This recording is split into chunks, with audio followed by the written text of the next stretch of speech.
రెచ్చిపోతే పాకిస్తాన్ రెచ్చిపోతే సమాధానం చెప్పడానికి భారత త్రివిధ దళాలు సంసిద్ధంగా ఉన్నాయి. భారత్లో ఒక్క సిటిజన్ కూడా భయపడాల్సిన అవసరం లేదు. మీ దాకా ఎవ్వరు రారు. There is no chance at all. కానీ ఇవాళ మేము మాక్ డ్రిల్ భారత ప్రభుత్వం ఎందుకు పిలుపునిచ్చిందంటే, ఒకవేళ ఏమైనా అనుకోని ఘటనలు జరిగితే ఏం చేయాలి? లైట్లు ఆపేసుకోవడం, కర్టెన్స్ క్లోజ్ చేయడం, విండోస్ క్లోజ్ చేయడం, అండర్ బెడ్స్, అంటే ఆ ఉగ్రమోకలకో లేకపోతే ఎవరైతే అటాక్ చేస్తున్నారో సైన్యానికో వాళ్ళకి అక్కడ ఏమీ కనిపించిన పరిస్థితి తీసుకురావాలి. ఎక్కడ వాళ్ళు అక్కడ ఉండిపోవాలి. There should not be any movement. దీని గురించి నేను చెప్తా ఇంకా మాక్ డ్రిల్ గురించి.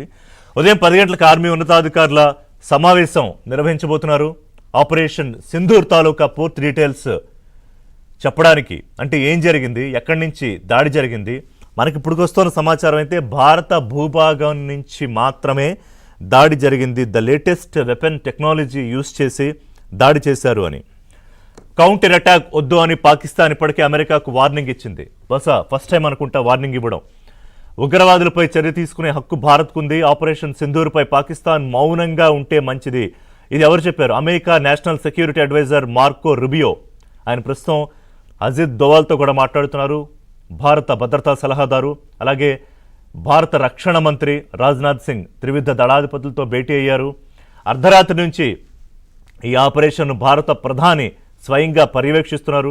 వారు కూడా ఈ అధిపతులతో భేటీ అవుతున్నారు. ఇవాళ 11 గంటలకు మళ్ళీ భారత భద్రతా బలగాల కమిటీ క్యాబినెట్ సమావేశం కూడా ఉంది. సో ఆపరేషన్ సింధూర్కి సంబంధించి యుఎన్ చీఫ్ రియాక్ట్ అయ్యారు. భారత్ పాకిస్తాన్ యుద్ధానికి దిగకుండా సంయమనం పాటించాలి. With due respect to the UN chief, Bharat యుద్ధానికి దిగలేదు, దిగబోదు. కానీ భారత్ని కొడతామంటే చూస్తూ ఊరుకోదు. దాంట్లో భాగంగా జరిగిందే ఈ ప్రతిదాడి, ఈ ప్రతిస్పందన.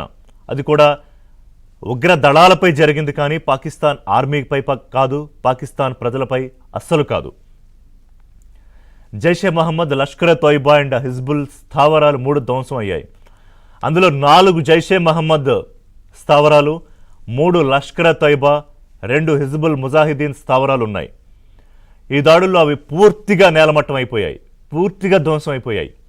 ఇక అందులో ఎంతమంది ఉన్నారు, ఎంతమంది ఉగ్రవాదులు పైకి వెళ్ళిపోయారు, ఈ విషయాలు కాసేపట్లో భారత ఆర్మీ ధృవీకరించిన తర్వాత నేను చెప్తాను.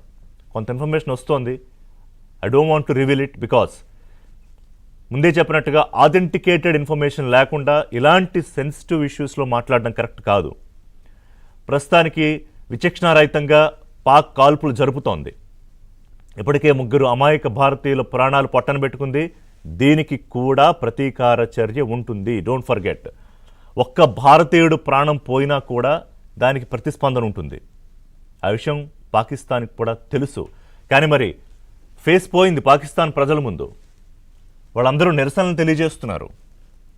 భారత్ మీద కాదు, పాకిస్తాన్ మీద, పాకిస్తాన్కి వ్యతిరేకంగా రోడ్ల మీదకి వచ్చారు. కృష్ణ ఉన్నారు, Delhi bureau chief. Krishna, once again a very good morning. అంటే